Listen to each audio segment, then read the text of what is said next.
Assalamualaikum warahmatullahi wabarakatuh. Sekarang dunia menyadari, setelah melihat krisis sosial di mana-mana, masalah-masalah sosial di mana-mana, melanggar nilai kejujuran, nilai kebersamaan, nilai kasih sayang, nilai kemuliaan seolah-olah hancur. Yang lahir adalah korupsi, kemiskinan, dan kebencian di sana-sini, dan perpecahan yang terjadi. Orang yang kehilangan makna, bahkan akhirnya bunuh diri. Ini adalah sebuah fenomena yang terjadi, termasuk juga narkotika atau narkoba. Ini adalah sebuah permasalahan sosial karena akibat manusia kehilangan makna sejati, yaitu disebut dengan spiritual patologis. Inilah nilai-nilai spiritualitas yang telah dilupakan oleh manusia. Kecerdasan spiritual tentu saja tidak bisa berdiri sendiri.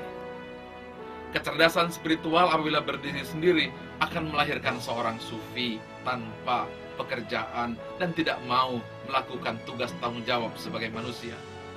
Bukan ini yang kita harapkan. Yang kita harapkan adalah seorang yang memiliki kecerdasan spiritualitas laksana sufi, tapi memiliki kekuatan di dalam melaksanakan kinerja ekonomi atau intelektualitasnya. Hingga melahirkan sebuah penggabungan manusia yang memiliki hati spiritualitas, tapi memiliki kinerja di dalam ekonomi, di dalam berbagai kegiatan-kegiatan nyata, dalam aplikasi konkret yang berdasarkan nilai-nilai intelektualitas. Ketika semuanya ini digabungkan, akan melahirkan sebuah manusia yang paripurna. Pertanyaannya, bagaimana menggabungkannya? Dunia disadarkan. Ketika tahun 1905, dunia sadar bahwa untuk membangun manusia butuh kecerdasan intelektual. Namun, setelah Daniel Goleman merangkum semua hasil penelitian, kembali manusia sadar, seperti saya katakan semula, bahwa ternyata orang-orang yang berhasil kecerdasan intelektual hanya berpengaruh maksimum 20%. Rata-rata hanya 6% saja. Begitu pula, setelah diselidiki lagi, orang-orang yang berjaya juga ternyata memiliki kekosongan hati. Pertanyaannya, setelah dunia mengakui perlu kecerdasan emosi, setelah dunia mengakui perlu kecerdasan spiritual, setelah di California University, Michael Persinger menemukan bahwa adanya fungsi otak Godspot pada otak manusia, maka manusia mulai berpikir bagaimana menggabungkan ketiga kecerdasan ini. Bagaimana dimensi fisik, intelektualitas digabungkan dengan dimensi emosi. Dimensi emosi bagaimana digabungkan dengan dimensi spiritualitas.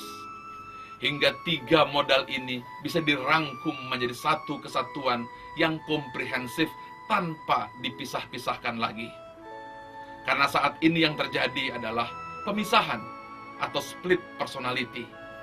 Di malam hari, ia bisa melaksanakan tugas-tugas ritualnya di hadapan ilahi, tapi di siang hari melanggar nilai-nilai keagungan ilahi.